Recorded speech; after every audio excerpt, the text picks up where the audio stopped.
బండి సంజయ్ కుమారుడు కేసుపై టీపీసీ అధ్యక్షుడు మహేష్ కుమార్ గౌడ్ స్పందించారు. చట్టం ఎవరికీ చుట్టం కాదని, కేంద్ర మంత్రి బండి సంజయ్ కొడుకు కేసుపై విచారణ కొనసాగుతోందని తెలిపారు.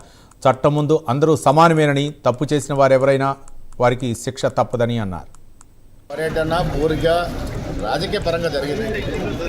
ప్రధానమంత్రి దేశానికి తండ్రి లాంటి వాడు.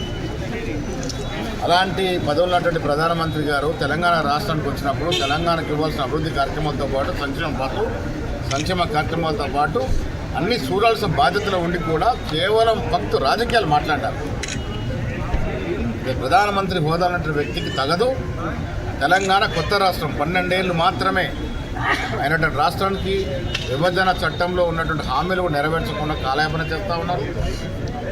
చాలా పెద్ద ఎత్తున కార్యక్రమం ఇస్తామని అనుకున్నాం, కానీ ఇక్కడ రాజకీయాలు చేయడానికి వారు వచ్చినట్టు కనబడుతూ ఉంది.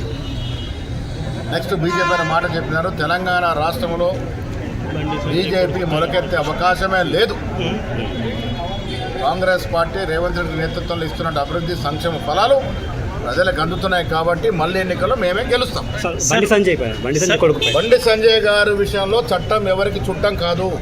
ప్రభుత్వం ఆల్రెడీ కేసు రిజిస్టర్ చేసింది. దీని విచారణ జరుగుతూ ఉంది. దోషుల తేలిన ఎవరికైనా శిక్ష తప్పదు. పర్యటన పూర్తిగా రాజకీయ పరంగా జరిగింది. ప్రధానమంత్రి దేశ